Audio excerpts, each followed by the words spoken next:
안녕하세요. 여러분의 성장을 돕는 성장 단계입니다. 오늘 함께 읽을 책은 네빌링입니다. 이제 본격적으로 네빌링에 대해서 이야기를 들어갈 텐데요. 저자의 이야기와 함께 네빌의 이야기가 오늘은 꽤 많이 들어가 있습니다.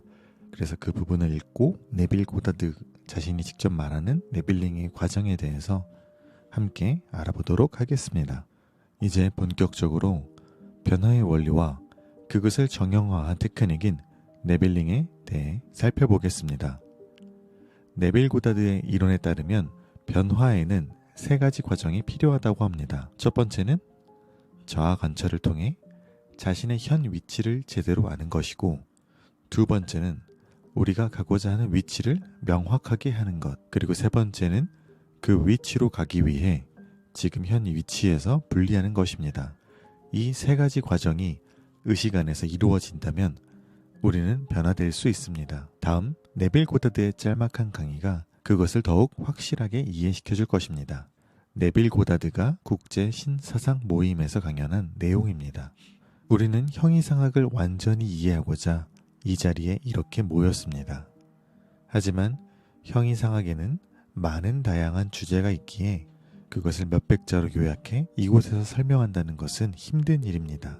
하지만 지금 우리에게 직면한, 그래서 우리가 집중해서 살펴봐야 할 것을 세 가지 기본적인 형태로 이야기해 보겠습니다. 바로 이 세 가지는 자아 관찰, 목표의 명확함, 그리고 분리입니다. 형이상학의 진정한 목표는 개개인의 다시 태어남, 즉 근본적인 마음의 변화입니다. 그런데 자신이 지금 어떤 모습인지를 발견하기 전까지는 형이상학의 진정한 목표인 근본적인 마음의 변화가 일어나지 않습니다. 게다가 자아의 발견은 오직 삶에 대한 자신의 반응을 있는 그대로 관찰할 때에만 이룰 수 있습니다. 나의 삶에 대한 반응들의 총합은 나의 의식의 상태를 규정짓습니다. 그리고 또 이런 나의 의식 상태가 내 삶에 나타나는 상황과 환경들을 끌어당깁니다. 그래서 형이상학의 실천적 측면의 출발점은 바로 자아 관찰입니다. 자신을 관찰해 본다면 내가 삶에 어떻게 반응하고 있는지를 발견하게 됩니다.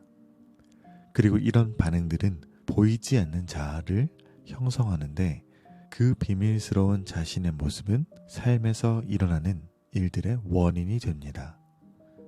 에머스는 인간을 둘러싸고 있는 것은 자신이 간직한 이미지이다. 우리는 오직 우리가 어떤 모습인지만을 볼 수 있을 뿐이다 라고 말했습니다. 저는 이 말을 믿습니다. 확실히 바깥 세상의 모습과 내면의 모습 사이에는 확실한 연결고리가 있습니다.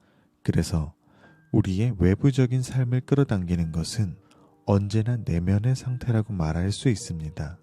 그렇기 때문에 우리가 변화하고자 한다면 언제나 자신의 현재 모습을 가지고 시작해야만 합니다. 반드시 그 내면의 자아를 변화시켜야만 합니다. 자기 자신에 대해 매우 만족하다고 말하는 사람이 있지만 그건 현 상황에 대한 내면 깊은 곳에 불만족의 목소리와 혐오의 목소리를 듣지 못하는 무지를 범하기 때문입니다.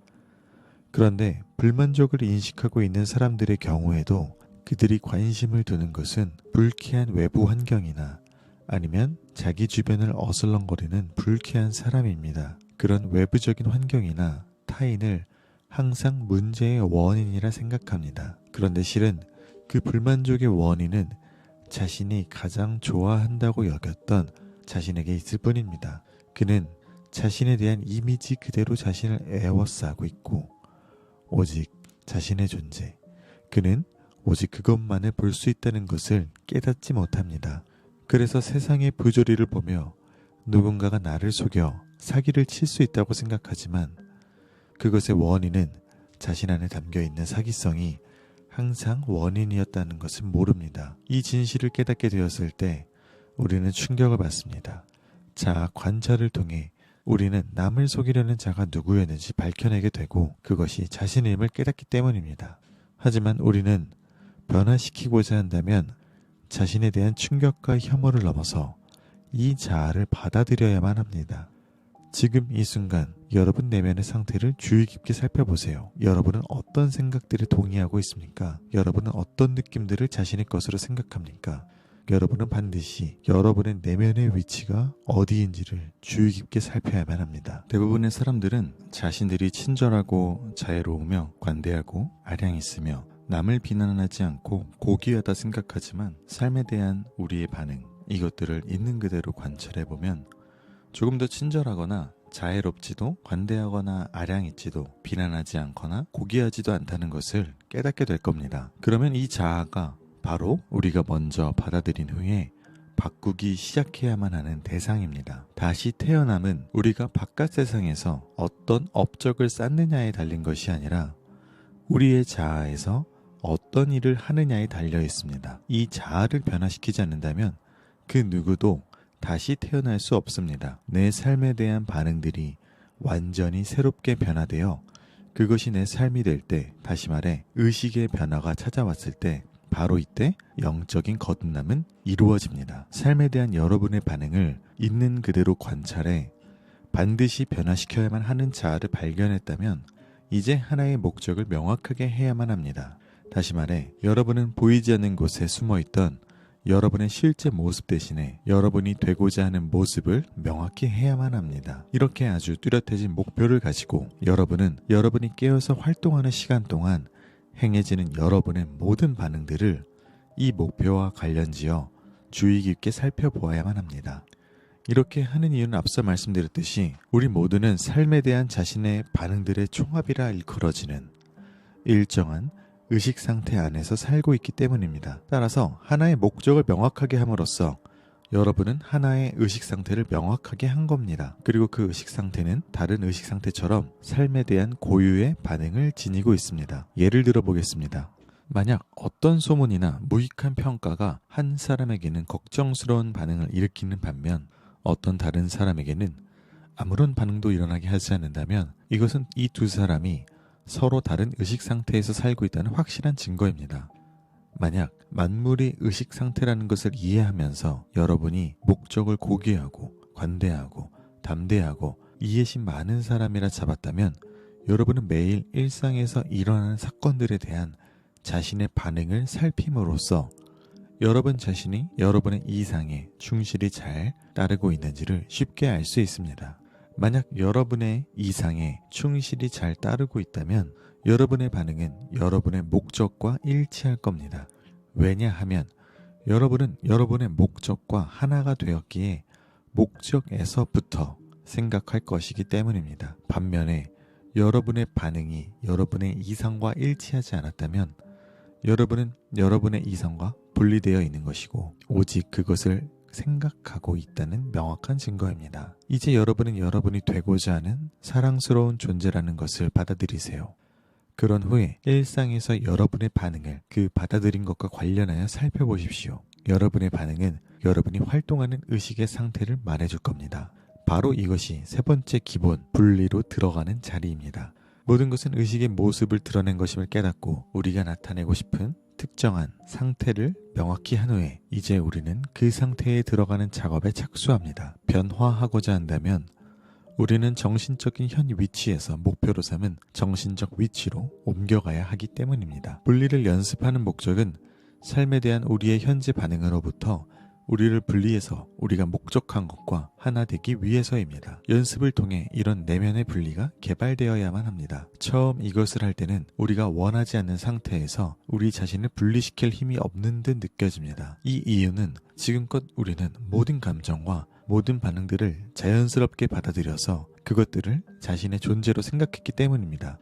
우리의 현재 반응들이란 우리 자신과 분리시킬 수 있는 하나의 의식 상태에 지나지 않는다는 것을 모르기 때문에 우리는 문제들을 내부의 상태가 아닌 외부 상황이라 여기면서 문제들에 둘러싸인 채 계속해서 제자리 걸음을 했습니다. 바로 이것이 우리가 왜 목적을 명확하게 한 후에 그 목적의 관점에서 우리 자신을 계속해서 관찰해야 하는지를 말해줍니다. 제가 여러분에게 말하고자 했던 것은 첫째, 자아 관찰에서 시작해 둘째, 원하는 것이 무엇인가? 라고 묻는 것입니다. 그런 후에 모든 부정적인 상태로부터 분리해서 여러분이 목적으로 삼은 것에 하나가 되는 것입니다.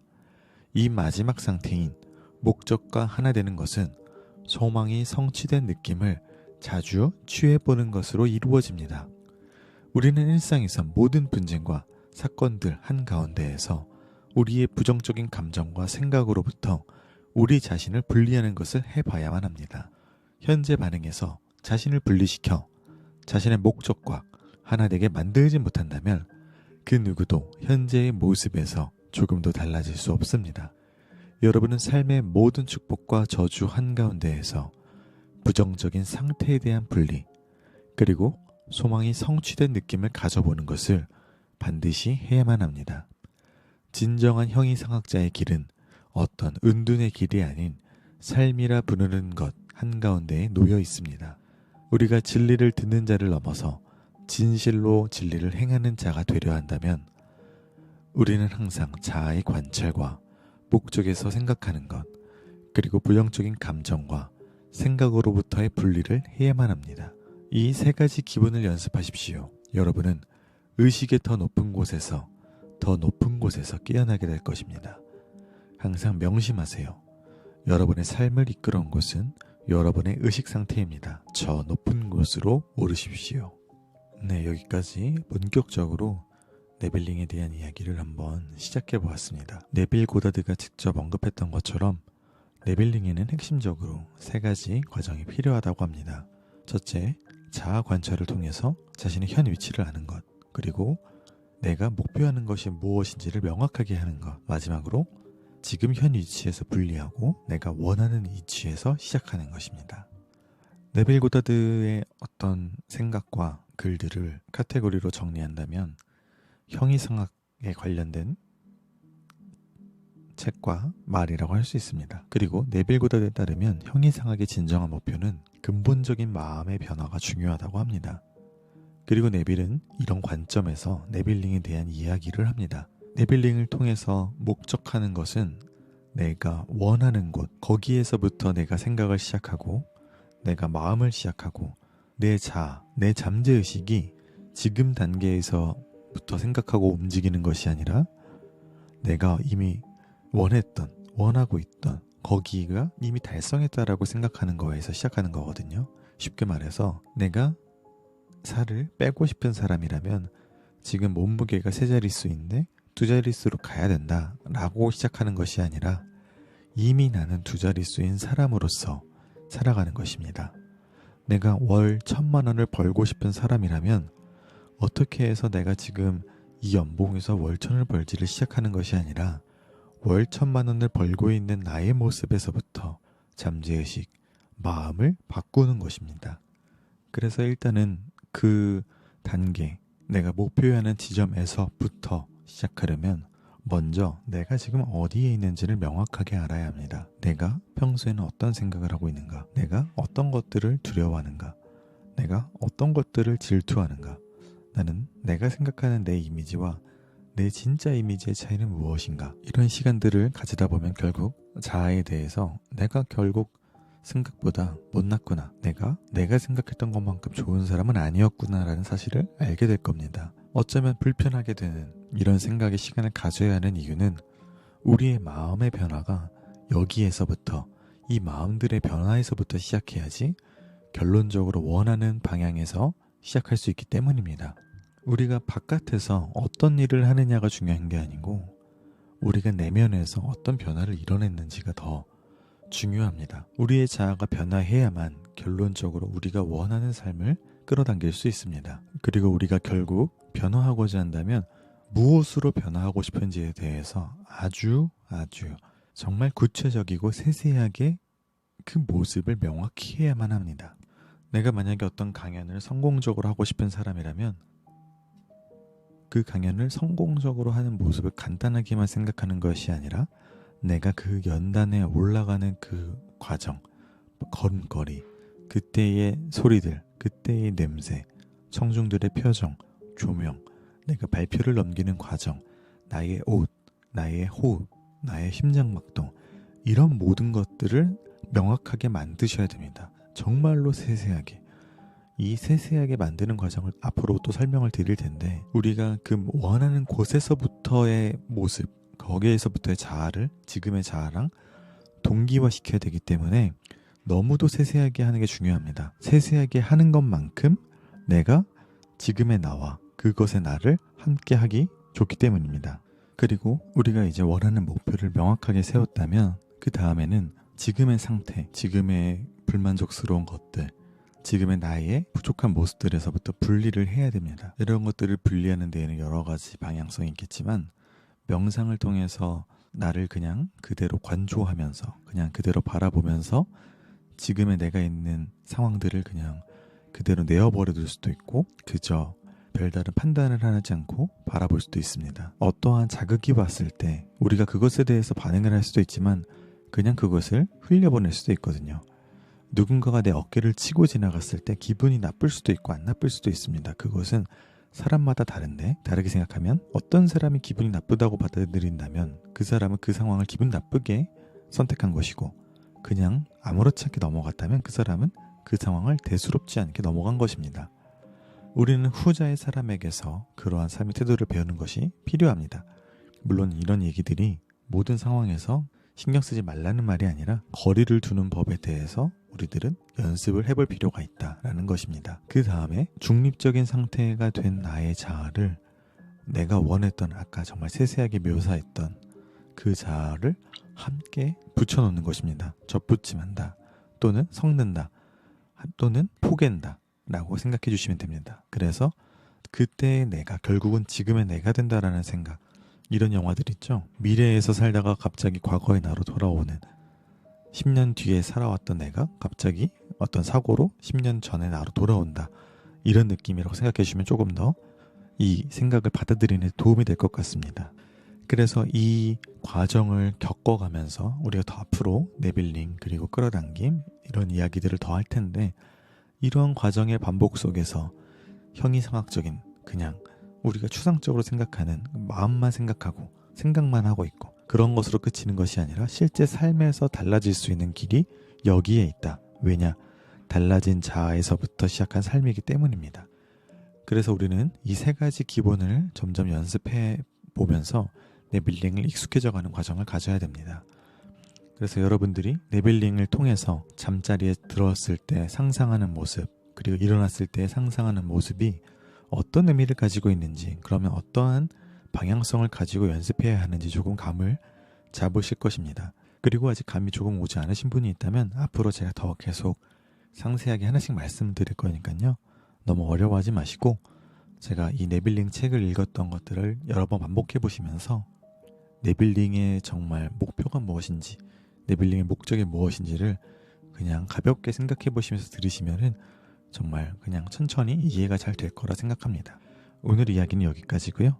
제 이야기가 도움이 되셨다면 좋아요 눌러주시고 구독도 해주시고 그리고 주변에 삶을 바꾸는 것이 필요한 분들에게 많이 공유해주세요. 그분들도 함께 여러분과 함께 저와 함께 성장 단계를 나갈 수 있도록